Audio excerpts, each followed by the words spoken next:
Alright guys, welcome back to the Flygo F-16 1/6 scale F-16 build. I wrapped up the build with what I thought of everything, and I was going through the jet, make sure everything's good to go, tight. I used to do that after every flight when a model's new anyways, and then every few flights once it's got some airworthiness to it. Plus I'm used to doing that kind of stuff, so since I'm a heli guy, that keeps you and saves you a lot of money. But what I noticed is you got the bolt here that holds the gear on. It's pretty much the same way for the mains as it is the nose, and it's just looks like it's a 3mm bolt here with a washer. I'll take it off here and show you what the problem was. It's not really a problem. Well, not really a problem because it's such an easy fix. I just wanted to show everybody, that way they may know to check this. But gear just slides off real easy off the steel shaft. You got two bearings in there, one on each side. So if you ever need to replace a tire or something, it comes off pretty easy. There's your braking mechanism. It also slides off as well. But what I noticed when I was checking bolts, that the bolts that hold on the tires were a little loose. I don't know how I missed it, but I did. But and what's happening is the inner race of the bearing sticks out just a little bit further than that shaft that it sits on. So what happens when you put the screw in there, since there's a space between the inner race of the bearing and that shaft, it will actually lock the tire up if you actually get it tight like it should be. So what I did, simple little fix, just get it's kind of hard to see, it's so small, but just come on, focus, just a real small thin washer. And what that does, it just fills in that space between the shaft, inner shaft, and that washer, so you can actually put it on there and not have it bind. Here, I'll actually put it on without the regular washer, without the little mini washer, so show you what I was talking about.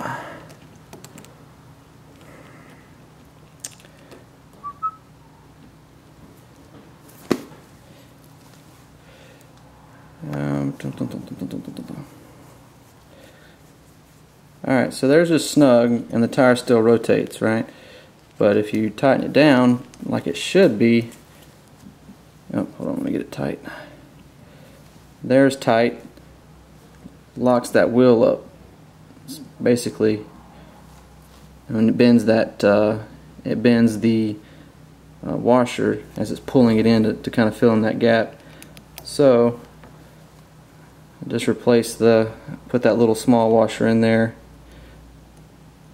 You can kind of see how it's bending. Well, you can't really see it, but it's starting to bow the washer because there's that gap. So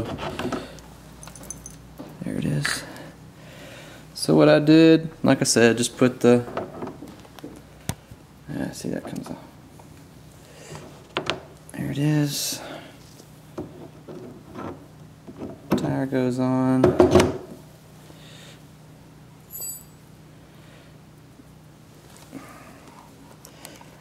And then I just put, like I said, put the little mini washer in below the big washer, and that'll fill in that gap, let you completely tighten the bolt, with Loctite without it binding up the tire. But other than that, that's all I really wanted to show you guys, just so I didn't have to go through some big spiel of explaining it on the forum. But like I said, I'm going to go back and put Loctite on this. I just wanted to show you this. So it's completely locked down.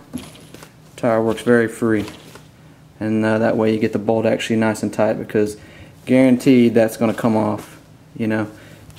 Surprised I didn't do it on landing last time, but since there was more of a bounce than an actual roll on, this one actually was the one that I found that was real loose, and it's already come off almost to the point where the probably another short roll would have the wheel coming off.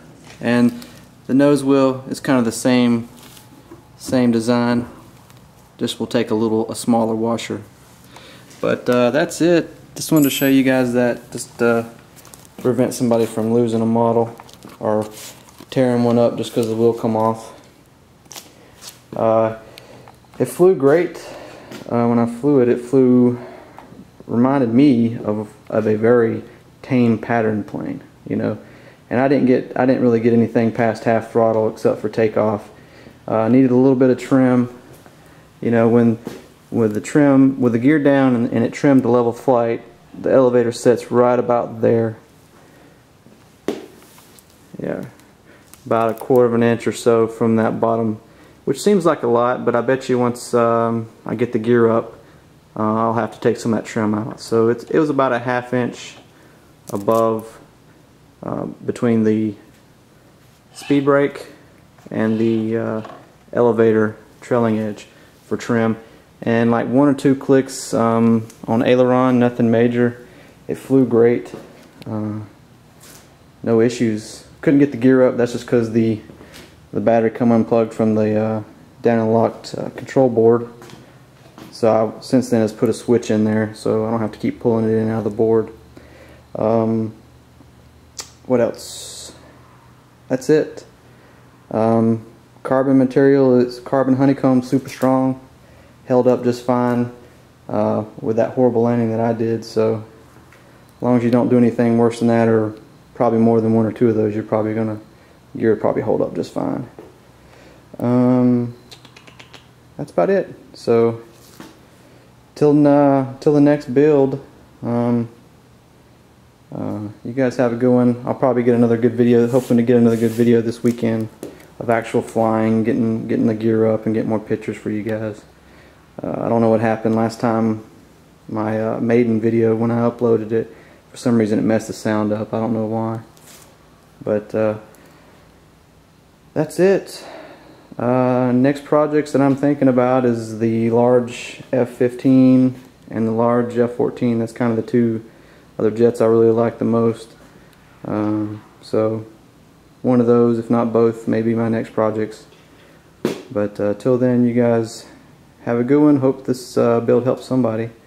And to everybody that was you know, sending me PMs, you know, encouraging it, appreciate it, appreciate the support. You guys have a good one.